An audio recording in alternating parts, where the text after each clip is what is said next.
মানব সভ্যতার সূচনা পর্ব থেকেই মহিলারা পুরুষদের দ্বারা পরিচালিত।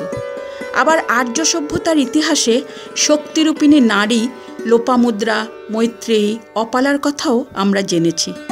সভ্যতা যত বিস্তার লাভ করেছে, শক্তির প্রতীক নারীর নানা রূপ আমরা নিয়ত প্রত্যক্ষ করছি। আমাদের দেশের গ্রামীণ পটভূমিকায় একটা কথা প্রচলিত, মেয়েরা শুধুমাত্র গৃহস্থালী কর্মেই পটু, অর্থনৈতিক সহায়তা দিয়ে সংসার সামলানো নারীর কর্ম নয়। কিন্তু বর্তমান চিত্রটা সম্পূর্ণ বিপরীত। গ্রামে, বিশেষত দরিদ্র পরিবারের মহিলারা জীবিকা অর্জনে তাদের ঘরের পুরুষদের অপেক্ষা বেশি উদ্যোগী। এই সমস্ত মহিলারা সংসারের নানা কাজ সামলেও উপার্জনের জন্য অত্যন্ত কঠোর পরিশ্রম করতে পারে। বেশিরভাগ গ্রাম্য মহিলারাই চাষাবাদকেই পেশা হিসেবে গ্রহণ করে। রেশম চাষ বা সেরিকালচার এই ধরনের একটি কৃষিভিত্তিক পেশা, যার প্রধান কাজটি অর্থাৎ পলু পালনে মূল ভূমিকা নেয় মহিলারাই। জাপানি পলু বা বাইভোল্টাইন পলু চাষে গ্রামীণ মহিলারা বেশি আগ্রহী, যেহেতু এই পলু আয় দেয় বেশি। প্রতি 100 ডিমে প্রায় 55 থেকে 60 কেজি গুটি হতে পারে। বহরমপুর কেন্দ্রীয় রেশম গবেষণা ও প্রশিক্ষণ প্রতিষ্ঠানের অধীন মহেশপুর রাজ গবেষণা কেন্দ্রের বিজ্ঞানী ডক্টর দীপেশ পণ্ডিত জানালেন, 83 সালে আমাদের ইউনিটটা যখন এখানে খোলে, তারপর থেকে এইটা একটু বৃদ্ধি পেয়েছে, কিন্তু বৃদ্ধি পেলেও সেইভাবে বৃদ্ধি খুব একটা পায়নি যেটা বিরাট কিছু বলার মতো। ধীরে ধীরে দেখুন, আপনি আমাদের এখানে একটা চার্ট আপনি হয়তো দেখতে পাচ্ছেন, সেই চার্টে দেখবেন যে 2009-10 সাল অবধি প্রায় স্ট্যাগনেন্ট অবস্থায় থেকে গেছে এর গ্রোথটা। এবং তারপরে আমাদের এখান থেকে, আমাদের কেন্দ্রীয় রেশম গবেষণা সংস্থা বহরমপুরের অধীনে আমরা কাজ করি, আমাদের এখান থেকে একটা বিরাট উদ্যোগ নেওয়া হয়। নানা রকমের বিভিন্ন পরীক্ষা, ডেমনস্ট্রেশন চাষিদের লেভেলে করা হয়, এবং তখন থেকেই উন্নত জাতের যত পলু আছে এবং বাইভোল্ট মানে যেটাকে আপনারা জাপানি বলছেন, সেগুলো ছাড়াও মাল্টিবাই অনেক উন্নত পলু আমরা চাষিদের লেভেলে ইন্ট্রোডিউস করেছি এবং তাদেরকে দিয়ে এটা করাচ্ছি। তার ফল হিসাবেই এই ফলনটা বৃদ্ধি পেয়েছে এবং চাষি বাজার দরও সেই সময় ভালো পাওয়া গিয়েছে। এবং সমস্ত কিছু আমরা রাজ্য সরকারের থেকেও, যত ঝাড়খণ্ড রাজ্য সরকারের থেকেও সহায়তা পেয়েছি। সব কিছু মিলিয়ে আমরা একটা বড় একটা কনজামশন লেভেল, যে ফার্মার্সদের লেভেলে উল্লেখযোগ্য বৃদ্ধি লক্ষ্য করতে পেরেছি। এবং আমরা আমাদের গ্রামে গেলে আপনাকে আরও ভালো করে দেখাতে পারবো। এখন আমাদের ফাল্গুনি ক্রপ চলছে, সেখানে গেলে আপনাদের আরও ভালো করে দেখাতে পারবো যে এটা কি লেভেলে রিয়ারিংটা হচ্ছে। ঝাড়খণ্ড রাজ্যের পাকুড় জেলার অমৃতপুর গ্রামের পলু চাষের আদর্শ পরিবেশের ছবিটা অত্যন্ত উৎসাহব্যঞ্জক।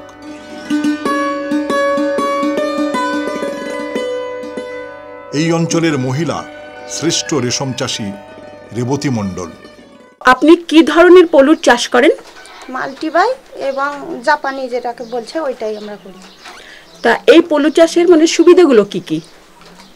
সুবিধে মানে অনেক রকম, আমাদের সংসারে খরচটা আর কি বেরোয়, এটা মানে ইনকাম ভালো, এটা থেকে আমার সংসার চলে, ছেলে মেয়েদের পড়াশুনো এবং আমার বাড়ির আরও অনেক কিছু, মানে পয়সার অসুবিধা হয় না এটা। তা এই ডিমগুলো কোথা থেকে পান? ডিমগুলো আমাদের এই যে মহেশপুর ঝাড়খণ্ড রাজ্যের সেই সেন্ট্রাল অফিস থেকেই পাই। আচ্ছা, দিনে কতবার দিতে হয় পলুর পাতা? দিনে আমরা ছোটতে দেই 4 বার, এখন বর্তমানে শেষ স্টেজে দেই 3 বার। তা এই পলু চাষ করতে গিয়ে তো সমস্যায় পড়তে হয়, তাই সমস্যায় পড়লে কি করেন? মানে সমস্যায় তেমন কিছু পড়িনি, মানে যদি মানে পড়ি তো আমাদের সঙ্গে যে পণ্ডিতবাবু আছেন এবং বিমলবাবু আছেন, প্রায় দিনই আমাদের ঘরে ঘরে আসে, এমনকি রোজই একরকম আসে। তার জন্য আমাদের কোনো সমস্যার কোনো ইয়ে পড়ে না। তা এই যেটা বলছিলাম, পলুর ফলনটা আপনি কত পান? পলুর ফলন? হ্যাঁ, পলুর ফলন ভালোই পাই, মানে ওই মাল্টি যেটা বলছি আর কি, নেস্তারিক মাল্টি বলছি, ওইটা 30 কিলো থেকে 35 কিলো হয়। আর যেটা আমরা বাইভল বলছি সাদা পলু, ওইটা 50 থেকে 55 কিলো হয়। আর যেটা আমরা এনবাই বলছি, সেটা 40 থেকে 45 কিলো হয়। তো অনেক সময় তো পলুর রোগও হয়, তাই রোগগুলো হলে কি করেন, মানে কি তার রয়েছে, প্রতিরোধ রয়েছে আপনাদের কাছে? রোগ বলতে হয়, পলুর তো রোগ হয় 5 রকম, কিন্তু আমরা 5 রকম তো এখানে আমাদের দেখা যায় না, 4 রকমই দেখতে পাই। একটা দেখতে পাই কালসেরা, একটা দেখতে পাই মাস্কাট, মানে যেটা বলছে ওই মাস্কাট মানে সাদা সাদা হয়ে যায় দুটো, আর একটা রসা, একটা স্বল্পা, এইটা। আর যেটা পেপিন বলছে, এটা এখনো পর্যন্ত আমার বয়স পর্যন্ত আমি কোনোদিন দেখিনি। তা এমনি পলুর চাষ করে আপনার লাভ হয়? হ্যাঁ, প্রচুর পরিমাণে লাভ হয়। অন্য কোনো চাষে আমি লাভ পাই না এতটা। এইটাই আমাদের বাঙালির, মানে বাইরে কোনো যেতে হয় না, মেয়ে ছেলে আমাদের মানে এই চাষটার উপরই নির্ভর। এটাই মানে আমাদের ঘরে বসে থেকে ভালো আয় হয়। এই গ্রামেরই Bina Mondal. Multi into multi, multi into by by by. না, আমরা সমস্যায় পড়িনি, পড়ে থাকলেও আমাদের কেন্দ্রীয় সরকার, রাজ্য সরকার এসে আমাদেরকে বাড়ি বাড়ি প্রতিদিন এসে বাড়িতে দেখিয়ে দেন, সেইভাবেই আমরা চাষ করি। রোগ হলে তখন আমরা কেন্দ্রীয় সরকার আমাদেরকে ওষুধ দিয়েছে, বিজেতা এবং স্যালিসিলিন, এইসব ওষুধ দিয়ে বহরমপুর অফিস থেকে রিসার্চ করে আমাদেরকে ওষুধগুলো দিয়ে পাঠিয়েছেন, সেই ওষুধগুলো আমরা ব্যবহার করি। মানে এই পলু পালন করতে আপনার কিরম খরচা হয়? 1.5 থেকে 2,000 মতো টাকা খরচা হয়। আর লাভ হয়? লাভ কিরম হয়? লাভ 16-17 হাজার কি 18,000 টাকার মতো লাভ হয়। তাহলে তো হ্যাঁ, এই ধরেন এই লাভ থেকে আমরা ছেলেদের টিউশনি পড়াই, ছেলেদিকে পড়াশোনা শেখাই। কুটির শিল্প যদি করা হয় তাহলে খুবই ভালো হয়, বাড়িতে বসে মেয়েরা আমরা ইনকাম করতে পারি। টেকনিক্যাল অ্যাসিস্ট্যান্ট বিমল চৌধুরীকে ঘিরে ধরে পলু চাষের খুঁটিনাটি জেনে নিচ্ছেন অমৃতপুরের মহিলারা।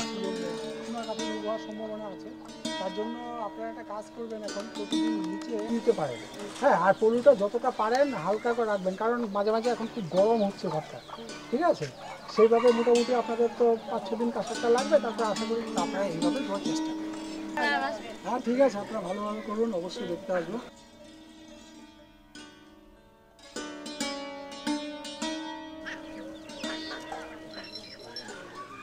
অমৃতপুরের প্রায় সব বাড়িতেই এই পলু চাষ মেয়েদের একটা প্রধান উপার্জন।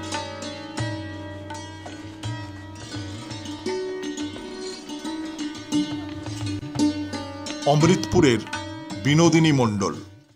আচ্ছা দিদি, আপনি তো পলু চাষ করেন? হ্যাঁ। তা কত বছর ধরে করছেন? 15 থেকে 20 বছর। 15 থেকে 20 বছর। তা এই পলু চাষ করে আপনার যথেষ্ট লাভ হয়? যথেষ্ট লাভ হয়। কিরকম লাভ হয়, মানে আপনি কতটা খরচা করেন? আমাদের এই 2,000 থেকে 2,500 খরচা হয়, 22,000 টাকা মুঠ হয়। 22,000 টাকা মোট হয়। আপনার কি কি সুবিধা হয়েছে এই পলু চাষ করে?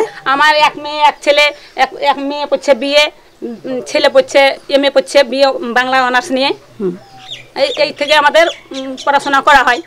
মুর্শিদাবাদ জেলার নবগ্রাম ও খড়গ্রাম ব্লকের একই ছবি। এখানেও মহিলারা পলু চাষে নিজেদের নিয়োজিত করে আয় বাড়িয়ে নিচ্ছেন। পলু নিয়ে তো আমাদের কারবার, পলু নিয়ে আমাদের সব কিছু হচ্ছে। আমরা পলু নিয়ে তো আগে পলুর খাবার দাবার ঠিক মতন দিয়ে, তারপর ছেলে পেলেকে খাবার দিয়ে স্কুলে পাঠিয়ে তারপর সংসারে কাজ করি। সাহেবনগর গ্রামের রেশম চাষের বিশিষ্ট দলনেত্রীর পুরস্কার প্রাপক শাহিনুর বিবি। নারী শক্তির এক পূর্ণাঙ্গ রূপ দেখা গেল নদিয়ার করিমপুর অঞ্চলের হরেকৃষ্ণপুর গ্রামের ভৌমিক পরিবারের 2 গৃহবধূ রুম্পা ভৌমিক ও পিঙ্কি ভৌমিকের কাজকর্মে। এই পলু চাষ করে আপনার উপকার হচ্ছে, কি উপকার হচ্ছে আমাকে সেটা যদি বলেন। পলু চাষ করে খুব ভালো উপকার, কারণ আমি জমিতে 2,000 টাকা খরচ করে আমি 18,000 টাকার পলু বেচা কেনা করি। তাহলে আপনার এই পলু চাষ করে যথেষ্ট লাভ হচ্ছে? হ্যাঁ, যথেষ্ট লাভ হচ্ছে। তা আপনি ভবিষ্যতে ওই পলু পালনটাই করতে চান? হ্যাঁ, পলু পালনটাই আমি করতে চাই ভবিষ্যতে। এরা একাধারে পলু পালন করছেন, তুঁত পাতা চাষে অংশ নিচ্ছেন, আবার বাড়িতে হস্তচালিত তাঁত বসিয়ে শাড়িও বুনছেন। শুনেছি আমরা যে আপনি তার সঙ্গে সঙ্গে বোনার কাজটাও করেন। হ্যাঁ, আমি বোনার কাজই করি। বোনাটা কিসে করেন? মানে হাতে, সেটা হাতে, সব হাতে, হস্তচালিত তাঁত আর কি। আচ্ছা, তো এই বোনাটা আপনি কেন ধরলেন? মানে পলু পালন করে আপনি সময় পান? হ্যাঁ, পলু পালন করে আমি যথেষ্ট সময় পাই। সময় পান? হ্যাঁ, সময় পাই। তাহলে পলু, একদিকে পলু পালন করে আপনার লাভ হচ্ছে, তার সঙ্গে যে বোনা করছেন শাড়ি, তাতেও তো আপনার আয় হচ্ছে। তা আপনার এই বোনাটা কেন মাথায় এলো যে পলু পালন করেও বোনা করা যায়? বোনাটা মনে করলাম পলু তো সবসময় থাকে না বাড়িতে, তাই ভাবলাম যে যে বাকিটুকু সময় বসে থাকি সে সময়টা আমি একটা শাড়ি বানালে হয়তো কিছু উপার্জন হবে, সেটাই সংসার আমার আরও উন্নত হতে থাকবে, তার জন্যই আমি সেটা এনেছি এখানে। রেশম শিল্পকে আয়ত্ত করে এরা বাড়িয়ে নিয়েছেন রোজগার। তো কি ধরনের পলু আপনি পালন করেন? আমি এফোন বাইফল দুটোই করি। দুটোই করেন? হ্যাঁ। কোন ধরনের পলু পালন করলে আপনার বেশি লাভ হয়? তো বাইফলটা করলে বেশি লাভ হয়। তো এমনিতে তো আমি দেখলাম যে আপনি পলু চাষের সঙ্গে সঙ্গে আবার কাপড়ও বুনছেন। হ্যাঁ হ্যাঁ, মানে উইভিংটাও করছেন। তো সেইটা কি কেন আপনি করছেন এখন? কেন করছি বলতে গেলে এটা তো 12 মাসই আমরা তুঁত চাষ করি না, 4টে বন্ধ হয়তো করি, মানে 4 মাস হয়, বাকি আর 6 মাস তো বসেই থাকা। তো ভাবি বসে থাকবো, ওটা করলে তো কিছু উপার্জন হয়, এইভাবেই ওইটা ধরেছি আর কি। শিক্ষিত স্বামীরা বেকার, অর্থ উপার্জনের প্রায় সিংহভাগই এদের উদ্যোগে পরিচালিত হচ্ছে এই পরিবারে। এই হরেকৃষ্ণপুর গ্রামেরই গৃহবধূ পলুচাষী পুষ্প দাস, যিনি নিজেই তুঁত চাষ থেকে শুরু করে পলু পালনের সমস্ত কাজকর্ম করেন। আচ্ছা দিদি, আপনি তো নিজে মাঠে চাষ করেন? হ্যাঁ, নিজে পাতা নিয়ে আসি। এই পাতা চাষ করেন আপনি? পাতা চাষ করেন? পাতা চাষ করি। তা আপনি কি ধরনের তুঁত চাষ করেন? আমাদের হলো 1635 আছে, আমাদের রিয়েচুয়ান আছে। তো আপনি একই সঙ্গে তুঁত চাষ করছেন, আবার মানে পাতা চাষ করছেন, তারপরে আবার গুটি পোকা মানে পলু পালনও করছেন? হ্যাঁ, টোটাল কাজটাই আপনি একসঙ্গে টোটাল কাজ করতে হয় তো আমাদের। তা আপনি এখন কি কি পলু পালন করছেন? কি ধরনের পলু? আমাদের এটা হইলো সাদা পলু, হইলো বাইফল বলে সবাই। তো আপনার পলুর ফলন কিরম হয়? ফলন তো মোটামুটি ভালোই হয়। হইলো সামনে অঘ্রাণে ছিল আপনার হইলো 150 পলু ছিল, 70-এর উপর হয়েছে। এই পলু পালনে সরকারি সাহায্যে পলু ঘরও তৈরি করেছেন অনেক চাষি, যেমন এই গ্রামেরই শিউলি মণ্ডল। আপনি কি গভর্নমেন্টের থেকে কোনো সাহায্য পেয়েছেন? কি সাহায্য পেয়েছেন? এই যে ঘর দিয়েছে। এই ঘরে আপনি কি করেন? পলু চাষ করি। এইভাবেই উন্নত জাতের পলু পালনে উৎসাহিত হয়ে এগিয়ে আসছে গ্রাম বাংলার নারী শক্তি। রেশম শিল্পে নানান দিকে আকৃষ্ট হয়ে এই কুটির শিল্প ক্রমশ বিস্তার লাভ করছে। বহরমপুর রেশম শিল্প গবেষণা ও প্রশিক্ষণ কেন্দ্রের সহায়তায় স্বনির্ভর হয়ে উঠছে আজকের নারীরা। এক নতুন দিগন্ত উন্মোচিত হচ্ছে।